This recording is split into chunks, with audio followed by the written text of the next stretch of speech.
Olá, estamos novamente aqui, agora falando sobre revoluções políticas no século XX.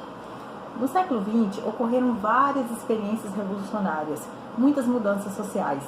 Entretanto, poucas foram as que envolveram os mais explorados, ou seja, a maioria da sociedade. Então vamos tratar de duas delas. Vamos lá. Revolução Mexicana. A Revolução Mexicana começou em 1910 e foi uma resposta dos explorados que residiam no campo e na cidade a uma situação insustentável de desigualdade e de exploração. Havia no México uma grande desigualdade social. 1% da população possuía 90% das terras, aliás, 97% das terras, o que gerava uma situação de exploração e miséria muitíssimo grande. Olha só, 1% da população tinha 97% de toda a terra é riqueza, gente, terra é riqueza. Então, a grande maioria eram pobres, miseráveis. Três grandes grupos, representando classes sociais diferentes, participaram do movimento. Vamos ver quais são. O dos camponeses eram a maioria.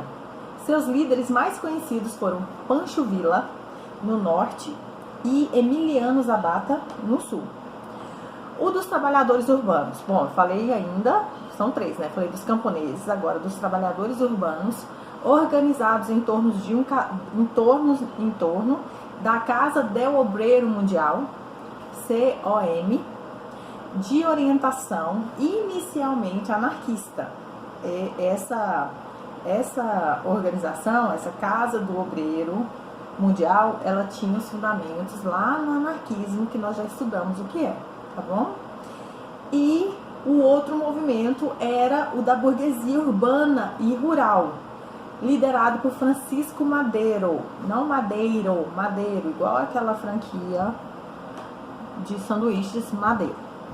Os camponeses exigiam o fim da concentração e a redistribuição das terras.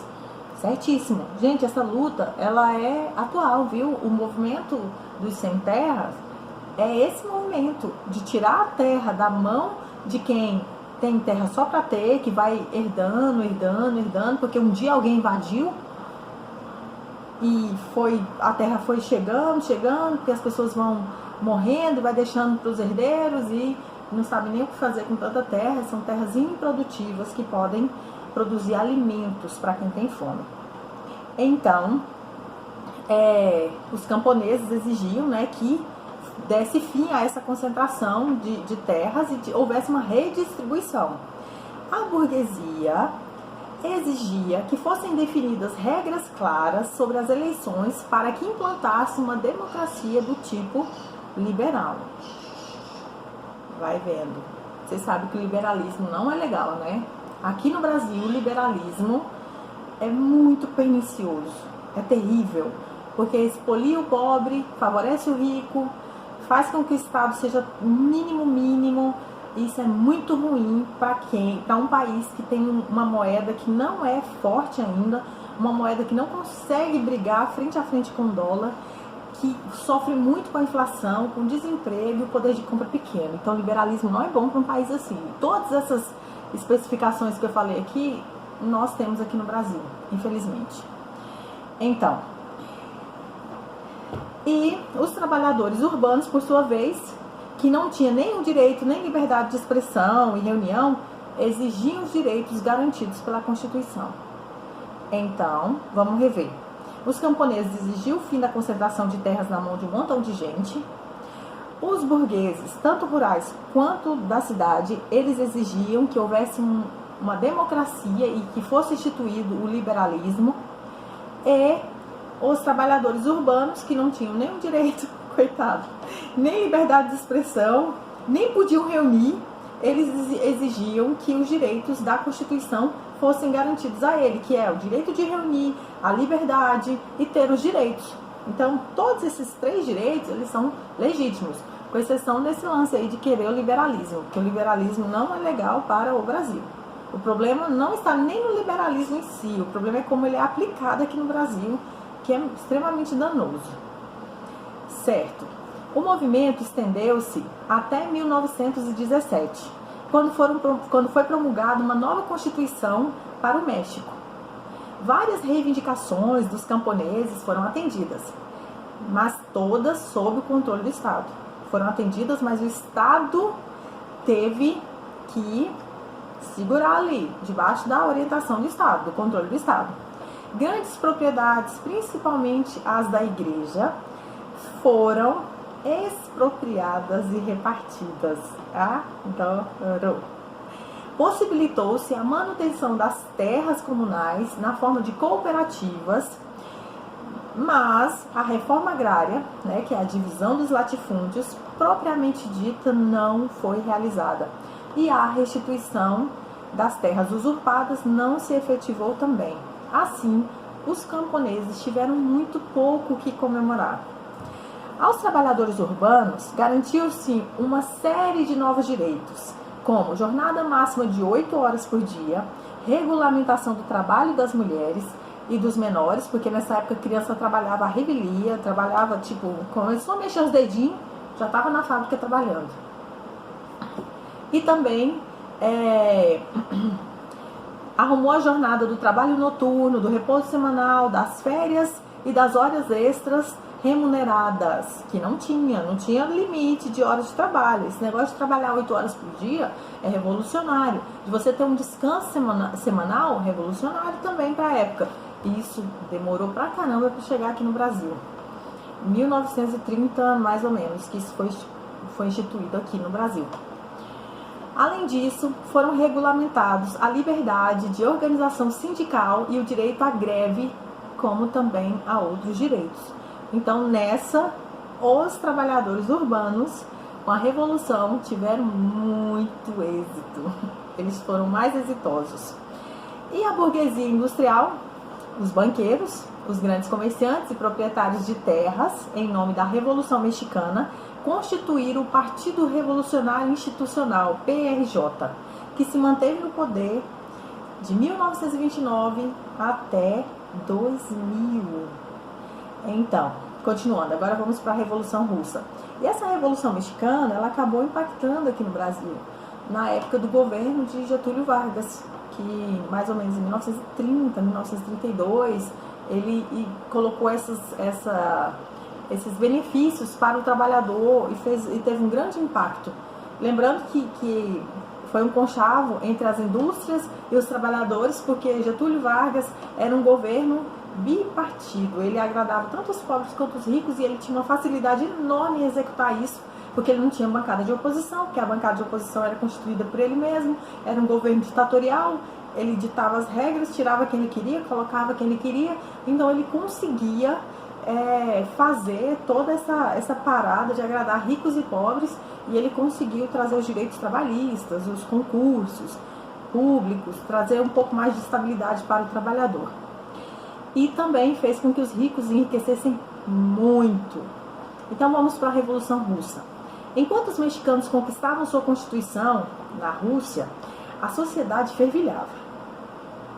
A maior parte dos russos, tanto no campo quanto na cidade, viviam em condições precárias e, desde 1905, eles lutavam pela construção de uma nova ordem social.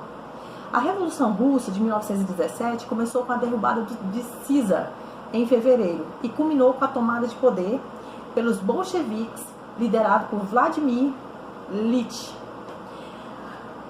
Ulyanov, o Lenin, e por Leo Trotsky. Eu acho muito difícil falar esse nome. Trotsky. Em outubro. O movimento teve como base os trabalhadores urbanos e os soldados. Os revolucionários organizavam-se em conselhos populares que expressavam a proposta de uma sociedade que se orientasse pela vontade da maioria. Isso é um pouco de democracia. Esses conselhos populares eram chamados de sovietes e constituíram o fato mais inovador da Revolução. Após a tomada do poder, com a constituição de uma nova estrutura estatal, os sovietes perderam pouco a pouco o poder. Falar em perder poder, na aula passada eu falei que a monarquia não perdeu o poder depois que houve aquela revolução, acho que é a Revolução Inglesa, deixa eu ver, isso, a Revolução Inglesa. Perderam sim, eu me equivoquei, I'm sorry baby, eu me equivoquei, então eles perderam sim, tá bom? Então vamos continuar aqui com a nossa aula. O termo, no entanto, ficou gravado em nome da unidade política e nacional formada em consequência da Revolução. Aí o termo ficou República Soviética. A situação na Rússia, que era terrível por causa da Primeira Guerra Mundial, tornou-se ainda pior no período de afirmação da Revolução.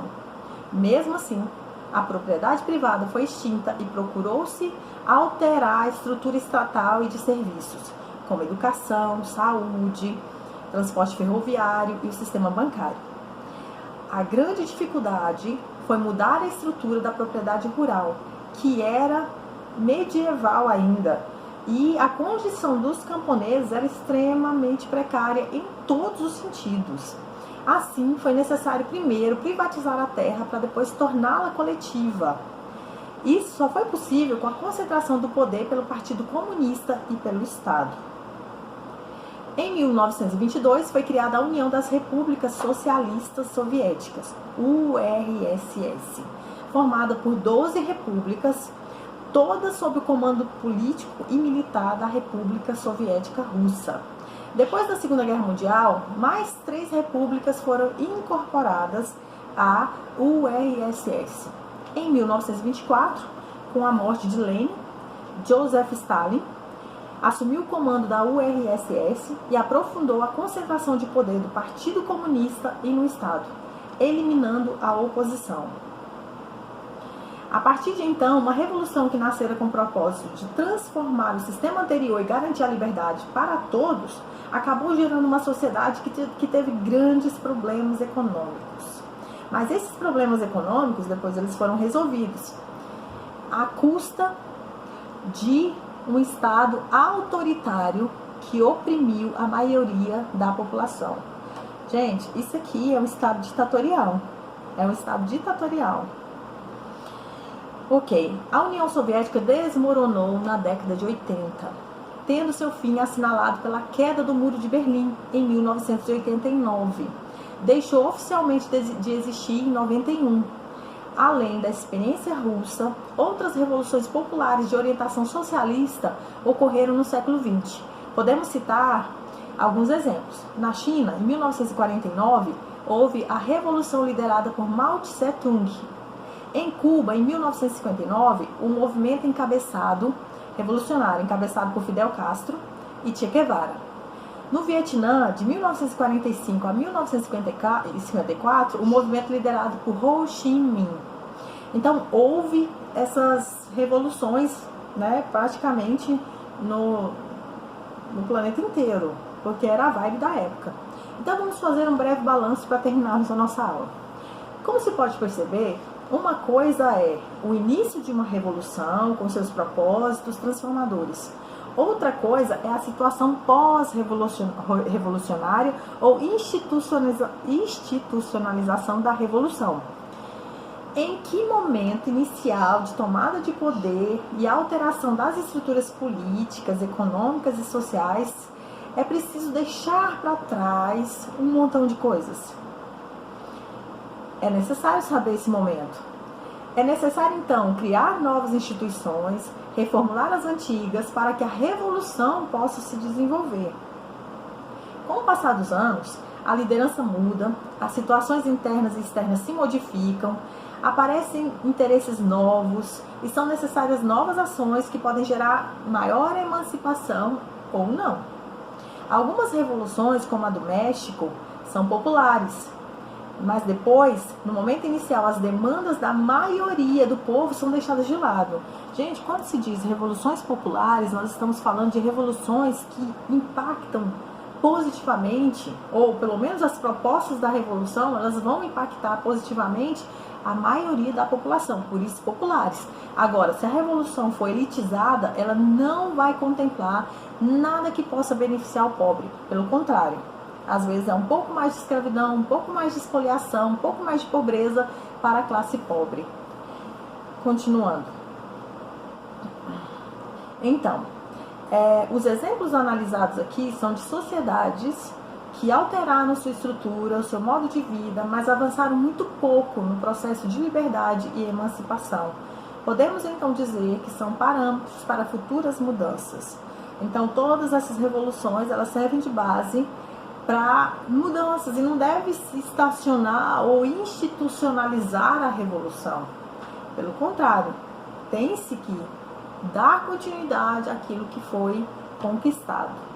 Beijos, fiquem bem.